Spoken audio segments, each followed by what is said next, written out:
Episode शुरू होता है और हम देखते हैं कॉलेज के बाहर टाइट सिक्योरिटी होती है और वहाँ पे कारों की चेकिंग करके उनको अंदर जाने दिया जा रहा होता है। और हम देखते हैं कि लॉर्ड एक ओल्ड मैन का भेष बदले हुए होता है और लॉर्ड अपने मन में सोच रहा होता है कि मैंने जितनी उम्मीद की थी यहाँ पे उससे ज्यादा टाइट सिक्योरिटी है और यहाँ पे घुसपैठ करना इम्पॉसिबल है। और लॉर्ड सोच रहा होता है कि अगर आप एक एम्परर स्कॉलर होने के बिना मिल सकते तो बाकी सब कुछ आसान होता, लेकिन अगर ऐसा होता तो ऑपरेशन स्ट्रिक्स को कभी भी पश्चिमी इंटेलिजेंस एजेंटों के साथ शुरू करने का प्रस्ताव नहीं दिया गया होता, जिसमें कई बार कोशिश की गई लेकिन सभी प्रयास विफल रहे और सिक्योरिटी को और टाइट कर दिया गया। और लॉयड कहता है कि विजडम टावर की सभी खिड़कियों को फिक्स कर दिया गया है, इसीलिए छत में एक ही रास्ता है जो कि गार्डन से ढका हुआ है और मैं अंदर जाने के लिए कोई भी अंडरग्राउंड रास्ता नहीं ढूंढ पाया हूँ और प्रवेश द्वार पर भी टाइट सिक्योरिटी है और वहाँ पर वेश बदल के जाना या फिर किसी पर लिसनिंग डिवाइस लगाना भी बहुत मुश्किल है। और लॉयड कहता है कि इस एरिया में ऊंची बिल्डिंग भी नहीं है, इसीलिए दूर से हॉट भी नहीं पड़ सकते हैं और कुछ दिन पहले से भी जाना रिस्क भरा होगा। कुल मिला के घुसपैठ करने का कोई तरीका नहीं है। तो लॉयड कहता है कि यदि मेरा उद्देश्य डेसमोंड की हत्या करना होता तो शायद एक निश्चित मात्रा में वायलेंस हो सकता था। एग्जाम्पल के लिए मैं इसे दूर करने में सक्षम हो सकता था। हालांकि ऑपरेशन एस्ट्रिक्स का उद्देश्य उसके साथ संपर्क करना था और इन्फॉर्मेशन निकालने के लिए मुझे उसका विश्वास जीतना होगा। तो लॉयड कहता है कि मैं अपने टारगेट को अचीव करने के लिए अगर किसी सेलिब्रिटी का भेष बदलता हूँ और अगर उस सेलिब्रिटी की कोई चाइल्ड हुई तो मैं आराम से पकड़ा जाऊंगा और अगर मैं उसी समय किसी स्टाफ के मेंबर या किसी वेटर का भेष बदलता हूँ तो वो मुझसे बात तक नहीं करेगा। और लॉयड कहता है कि मेरा बेस्ट ऑप्शन है कि मैं उससे लॉयड बन के ही मिलूं। फिर सीन शिफ्ट होता है और हम देखते हैं कि एक लड़की डेमियन से कहती है क्या तुम्हारे फादर यहाँ आ रहे हैं, और एक और लड़की डेमियन से कहती है कि तुम्हारा ब्रदर भी एम्परर स्कॉलर है। तो डेमियन कुछ सोच रहा होता है और हम उसके पास्ट का सीन देखते हैं। तो डेमियन अपने ब्रदर से कॉल पे पूछता है क्या कल तुम सभा में आओगे, तो उसका ब्रदर हाँ कहता है। तो डेमियन अपने ब्रदर से कहता है क्या तुम फादर से कह सकते हो कि वो थोड़ी देर के लिए मुझसे मिलने आ सकते हैं और मैं गार्डन के पीछे दूसरी लाइब्रेरी में उनका इंतजार कर रहा हूँ। तो डेमियन का ब्रदर कहता है कि मैं उन्हें बता दूंगा लेकिन उनसे कोई उम्मीद मत रखो क्योंकि वो एक बिजी मैन है। तो डेमियन हाँ करता है और उसका भाई फोन रख देता है। फिर हम देखते हैं कि एक लड़की डेमियन से कहती है तुम हमें अपने फादर से क्यों नहीं मिलवाते, और वो लोग आपस में बातें कर रही होती है कि मेरे फादर आज मुझे पिकअप करने आएंगे।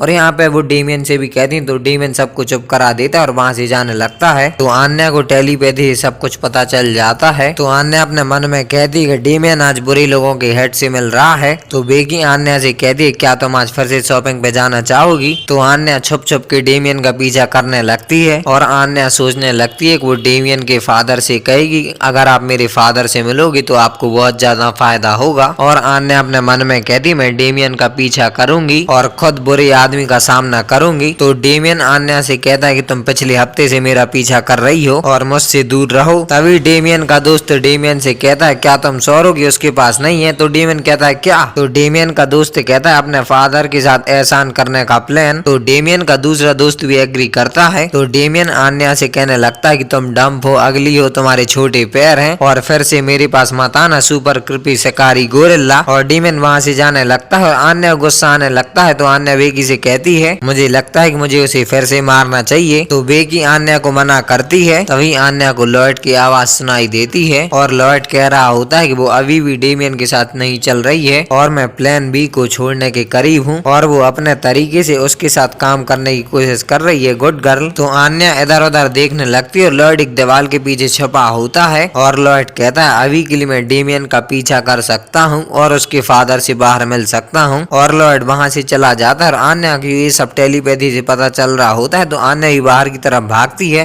फिर सीन शिफ्ट होता है और हम देखते हैं कि वहाँ से एम्परर स्कॉलर्स जा रहे होते हैं और डेमियन और उसके दोस्तों ने देख रहे होते हैं। तो डेमियन का दोस्त डेमियन से कहता है कि तुम्हारे फादर इन सब लोगों से ज्यादा इम्पोर्टेंट हैं। तो डेमियन कहता है शायद मुझे उन्हें बिल्कुल भी नहीं देखना चाहिए क्योंकि फादर एक ग्रेट मैन है और वो हमेशा बिजी रहते हैं, उनके पास मेरे जैसे लोगों पर बर्बाद करने का समय नहीं है और मैं जाकर अपने ब्रदर से मीटिंग कैंसिल करने के लिए कहूंगा। तभी आन्या डेमियन के सामने आ जाती और कहती है तुम ऐसा नहीं करोगे। तो डेमियन आन्या से कहता है तुम अभी भी यहाँ क्यों हो। तो आन्या कहती है कि तुम डरे हुए हो, मैं बता सकती हूँ। तो डेमियन अपने मन में कहता है मुझे मत बताना कि वो मेरा दिमाग पढ़ सकती है। तो आन्या कहती है मुझे सच पता है कि तुम्हारी पिछली लैंग्वेज टेस्ट में 50 नंबर आए हैं। तो डेमियन कहता है उसका इस चीज से क्या लेना देना। तो आन्या कहती है तुम डरे हुए हो क्योंकि तुम्हारे फादर को पता चल जाएगा कि तुमने टेस्ट में बुरा प्रदर्शन किया है और मुझे टेस्ट में 17 नंबर मिले, इसीलिए मुझे पता है कि तुम क्या फील कर रहे होगे। और आन्या कहती है मुझे नहीं पता कि पापा मुझसे प्यार करते हैं या नहीं, इसीलिए मैं थोड़ी डरी हूँ और वो पहले से ही हर समय मुझ पर गुस्सा करते हैं। और ये सब कुछ लॉयड सुन रहा होता है और आन्या कहती है लेकिन मैं उन पर विश्वास करती हूँ और उनसे प्यार करती हूँ, इसीलिए मैंने उन्हें अपना सिर ऊंचा करके अपना फील्ड टेस्ट दिखाने का डिसाइड किया है। तो डेमियन वहाँ से जाने लगता है। डेमियन अपने मन में कहता है कि मैं अब इडियट की तरह फील कर रहा हूँ। तो डेमियन के दोस्त कहते हैं कहाँ जा रहे हो लॉर्ड डेमियन? तो डेमियन कहता है मैं फादर का वेट करने वापस गार्डन जा रहा हूँ और मैं कभी डरा नहीं था। तो लॉर्ड अपने मन में कहता है मुझे नहीं पता वहाँ क्या हुआ, लेकिन गुड जॉब आन्या। फिर सीन शिफ्ट होता है, हम देखते हैं डेमियन और उसके दोस्त वहाँ इंतजार कर रहे होते हैं और वहाँ पे आन्या और बेकी भी बैठी होती है। तो बेकी आन्या से कहती है चलो कार हमारा इंतजार कर रही है। तो बेकी अपने मन में कहती है कि मुझे मत बताओ कि उसने तय कर लिया कि वो उससे शादी कर रही है, इसीलिए वो उसके पेरेंट्स से खुद को इंट्रोड्यूस करवाना चाहती है। तो बेकी कहती है मैं समझ गई, मैं तुम्हारे साथ इंतजार करूंगी। फिर थोड़ी देर बाद हम देखते हैं कि आन्या वहीं पे सो जाती है। तो बेकी कहती है ये सीरियस नहीं थी। तो बेकी मार्था से कहती है कि आन्या को कार तक ले चलो, हम घर जा रहे हैं। तो मार्था एग्री करती है। फिर हम देखते हैं कि मार्था आन्या को अपनी पीठ पर बैठा लेती है और वो लोग वहां से जा रहे होते हैं। तो वहीं से लॉर्ड निकलता है। तो बेकी उसको गुड इवनिंग करती है। तो लॉर्ड भी बेकी को गुड इवनिंग करता है और लॉर्ड आन्या के बैग में से वो लॉकेट निकाल लेता है और उन्हें पता भी नहीं चलता। फिर हम देखते हैं डेसमोंड की कार आ जाती है और लॉर्ड उसे देख रहा होता है। फिर सीन शिफ्ट होता है, हम देखते हैं डेमियन और उसके दोस्त कार्ड खेल रहे होते हैं और वहीं पर लॉर्ड आ जाता है। तो लॉर्ड डेमियन और उसके दोस्तों से कहता है क्या तुम लोगों ने सीप का लॉकेट यहाँ पर देखा है? और लॉर्ड कहता है कि मेरी डॉटर उस लॉकेट को बहुत पसंद करती है और वो चली गई है और उसको यहाँ कहीं गिरा गई है और मैं जब तक उस लॉकेट को ढूंढ नहीं लेता तब तक वो रोना बंद नहीं करेगी। तो डेमियन वो लॉकेट लॉर्ड को दे देता है और लॉर्ड डेमियन को थैंक यू कहता है। तो डेमियन लॉर्ड से कहता है हे ओल्ड मैन क्या तुम मिस्टर फॉरगर हो? तो लॉर्ड एग्री करता है और लॉर्ड कहता है तुम आन्या के क्लासमेट होने चाहिए, अगर मैं गलत हूँ तो माफ करना, क्या तुम डेमियन डेसमोंड हो? तो डेमियन एग्री करता है। तो लॉर्ड डेमियन के सामने झुक जाता है और उसे सॉरी कहता है और लॉर्ड कहता है कि एंट्रेंस सेरेमनी के दिन मेरी डॉटर ने आपके साथ बहुत बुरा बर्ताव किया था और मैं व्यक्तिगत रूप से माफी मांगने के लिए बाद में आपके घर गया था, लेकिन आपसे आपके पेरेंट्स से नहीं मिल सका। और लॉर्ड डेमियन को सॉरी कहता है। तो डेमियन कहता नहीं ठीक है और लॉर्ड अपने मन में कहता है मुझे पता है डेमियन ये तुम्हारे लिए सही नहीं है, लेकिन मिशन के लिए मुझे तुम्हारे फादर के साथ तुम्हारा थोड़ा सा समय कम करना होगा। तभी डेमियन का फादर वहाँ पे आ जाता है और उसके स्टाफ का मेंबर डेमियन से कहता है ये कौन है? Young master. तो डेमियन कहता है ये मेरे क्लासमेट के पेरेंट्स हैं। तभी लॉर्ड कहता है क्या आप चेयरमैन डेसमोंड हो? तो डेसमोंड के बॉडीगार्ड लॉर्ड को रोकते हैं और लॉर्ड को वहाँ से जाने को कहते हैं। तो डेसमोंड कहता है कोई बात नहीं, और यहाँ पे क्या हो रहा है? तो लॉर्ड कहता है मेरी डॉटर ने आपकी बेटी पर हाथ उठा दिया था, इसीलिए मैं माफी मांग रहा हूँ। फिर हम देखते हैं कि एक आदमी हैंडलर से कहता है कि यहाँ पर तो इन्फॉर्मेशन का भंडार है और हमें लॉर्ड के साथ बैकअप के लिए और ऑफिसर भेजने चाहिए। तो हैंडलर कहती है हमने तुम लोगों को भेजा तो था, लेकिन तुम लोग पकड़े गए, अगर हमने और ऑफिसर्स को भेजा तो उनको हम पर शक हो जाएगा। फिर हम देखते हैं कि लॉर्ड डेसमोंड से कहता है कि मेरा नाम लॉर्ड फॉरगर है और मैं बर्लिन जनरल हॉस्पिटल से हूँ और मेरी डॉटर की वजह से आपकी बेटे के दिमाग में बहुत बुरी मेमोरीज बनी, इसीलिए मैं माफी मांगने आया हूँ। और लॉर्ड सोचता है डेसमोंड नेशनल यूनिटी पार्टी के चेयरमैन, मैं कई दिनों से तुम्हारे द्वारा दिए गए न्यूज़पेपर पर इंटरव्यू और स्टेटमेंट को पढ़ रहा हूँ ताकि मुझे तुम्हारे कैरेक्टर का अंदाजा लग सके, लेकिन तुमने पब्लिक में चेहरा दिखाना बंद कर दिया, इसीलिए मुझे सोचना पड़ा ताकि कैसे मैं तुम्हारे नजदीक आ सकूं और किस वजह से तुम्हें गुस्सा आता है या फिर दया आती है, वो सिर्फ मैं बातों से पता लगाने वाला हूं और उसके बाद मैं पता लगाऊंगा कि तुम्हारे मन में बॉर को लेकर क्या प्लान है। और लॉर्ड कहता है कि प्लीज मुझे आपके घर पर आकर आपसे माफी मांगने के लिए अलाउ कीजिए। तो डेसमोंड कहता है अच्छा वो तुम थे, सॉरी मुझे ये बात कुछ दिनों पहले ही पता चली क्योंकि मैं बहुत बिजी था। ये सुनकर डेमियन अपने मन में कहता है क्या उन्हें मेरी चिंता है? तो लॉर्ड कहता है मैं सॉरी के बदले आपके लिए गिफ्ट लाऊंगा। तो डेसमोंड कहता है कोई बात नहीं, ये बच्चों के बीच की फाइट है। तो ये सुन के डेमियन कहता है उसने मुझे पंच मारा, ये बात आप इतनी आसानी से भूल जाओगे? तो लॉर्ड कहता है जैसा कि आपके बेटे ने कहा किसी भी सिचुएशन में मेरी डॉटर को आपके बेटे पर हाथ नहीं उठाना चाहिए था। तो डेसमोंड कहता है कोई बात नहीं, तुम्हारे कन्फेशन के लिए थैंक्स। तो लॉर्ड कहता है अच्छा मुझे ये सामने से ही मना कर रहा है। और लॉर्ड सोचता है मुझे उसे ज्यादा चेज नहीं करना चाहिए, नहीं तो उसे मुझ पर शक हो जाएगा। तो डेमियन अपने फादर से कहता है आपको मेरी कोई चिंता नहीं, मेरा चेहरा फूल गया था, कम से कम थोड़ा सा गुस्सा तो दिखाइए। तो डेसमोंड गुस्से से डेमियन को देखता है। तो डेमियन डर डर के मारे सॉरी बोलता है। तो लॉयड कहता है मैं अपनी डॉटर को समझाऊंगा कि दोबारा ऐसा ना हो, लेकिन मैं फिर भी कोशिश करता हूँ उसे समझाने की, लेकिन उसे ठीक से समझा नहीं पाता। और लॉयड कहता है कि मैंने सीखा है कभी भी चाइल्ड को हर तरीके से समझाया नहीं जा सकता, भले ही वो आपकी बेटी क्यों ना हो, लेकिन फिर भी आप उसे पूरी तरह से नहीं समझ सकते। तो डेसमंड लॉयड की बात से एग्री करता है। तो डेसमंड कहता है भले ही मेरा लड़का मेरा खून हो, लेकिन उसे समझना आसान नहीं है। तो लॉयड अपने मन में कहता है इसीलिए तुम दूसरी कंट्री को ताकत की दम पर दबाना चाहते हो और यही तुम्हारा ट्रू नेचर है। तो लॉयड डेसमंड की बात से एग्री करता है। तो लॉयड कहता है कि मैं एक साइकेट्रिस्ट हूँ, लेकिन मैं फिर भी ये नहीं कह सकता कि मुझे दूसरों की बातें पूरी समझ में आती हैं, क्योंकि कभी कभी मुझे अपनी डॉटर की बातें समझ में नहीं आती, बस मैं हाँ में हाँ मिलाता जाता हूँ। इसीलिए आपको अपने बिजी शेड्यूल से टाइम निकाल के अपने बेटे की बातें सुननी चाहिए। तो डेसमंड लॉयड की बात से एग्री करता है। तो लॉयड डेमियन से कहता है इसमें कोई हैरानी की बात नहीं कि तुम हमेशा अपने फादर को देखते हो। आन्या ने मुझे बताया कि जब तुम्हारी जॉब इन्वेस्टिगेशन की असाइनमेंट थी और आन्या को तुम्हारी प्रेजेंटेशन काफी इंटरेस्टिंग लगी, वो घर में भी उसी बारे में बात कर रही थी और आपने भी इसकी प्रेजेंटेशन देखी होगी मिस्टर डेसमंड। तो डेसमंड कहता है नहीं। तो लॉयड कहता है मैंने ये सारी बातें अपनी डॉटर से सुनी है, जबकि लॉयड ने ये सारी बातें स्कूल के अंदर सुनी हुई होती हैं। और लॉयड कहता है ये बोलने के लिए मुझे माफ करना, लेकिन मैं हमेशा से नेशनल यूनिटी पार्टी के पॉलिसी के खिलाफ था, लेकिन डेमियन की प्रेजेंटेशन सुनने के बाद मुझे थोड़ा इंटरेस्ट आया और लगा कि आप इसे लेकर सीरियस हैं, इसीलिए मैं अगली बार से आपकी पार्टी को ज्वाइन करने की सोचने लगा हूँ। तो डेसमंड कहता है तुम काफी इंटरेस्टिंग आदमी हो। तभी डेसमंड का बॉडीगार्ड घड़ी देखता है। तो डेसमंड कहता है ये मजेदार कन्वर्सेशन थी। तो लॉयड अपने मन में कहता है कि ये अच्छी बात है कि उसे मेरा नाम याद हो गया और इसके साथ ही मुझे उसकी फेस एक्सप्रेशन का भी पता चल गया है। तो लॉयड डेसमंड को थैंक यू कहता है और डेमियन से जाते हुए कहता है कि इस बारे में सब कुछ आन्या से सीक्रेट रखना और मुझे नहीं लगता कि आन्या तुम्हें हिट करती है और शायद तुम लोग कभी अच्छे दोस्त बन पाओ। और डेमियन शर्माते हुए कहता है कि ऐसा कुछ भी नहीं है और लॉयड वहां से चला जाता है। तो डेसमंड डेमियन से कहता है तुम क्या बात करना चाहते थे? तो डेमियन कहता है कुछ भी नहीं। तो डेसमंड कहता है ठीक है मैं वापस जा रहा हूँ। तो डेमियन को आन्या और लॉयड की कई बातें याद आने लगती हैं। तो डेमियन कहता है फादर मुझे अभी एक स्टेला मिला है, लेकिन मुझे लैंग्वेज के एग्जाम में सिर्फ 50 नंबर मिले हैं और मुझे ग्रिफिन क्राफ्ट के लिए गोल्ड मेडल भी मिला है। तो डेसमंड कहता है तुम हार्ड वर्क कर रहे हो, बस इतना ध्यान रखना कि डेसमंड का नाम मिट्टी में मत डुबोना और अपना बेस्ट देते रहना। तो डेमियन बहुत खुश हो जाता है और वहीं पे लॉयड कहता है कि ये कोई इंटरेस्टिंग बातें नहीं थी, लेकिन मैंने फादर और सन के बीच की दूरियां कम करने की कोशिश की है, क्योंकि इनका रिलेशन जितना अच्छा रहेगा उतना हमारा प्लान बी के लिए अच्छा रहेगा। फिर सीन शिफ्ट होता है और हम देखते हैं लॉयड घर पे आ जाता है और लॉयड को ये और बताती कि आन्या स्कूल से सोते हुए घर वापस आई है और ये और बताती है कि आन्या को आज बेकी और मार्था घर पर छोड़ के गई थी और आन्या कह रही होती कि फादर मैं बुरे लोगों के हेड से फाइट करूंगी। तो लॉयड कहता है मुझे कुछ भी समझ में नहीं आता ये क्या कहती रहती है। और ये एपिसोड यहीं पे खत्म होता है और साथ में ये सीजन भी यहाँ पे एंड होता है।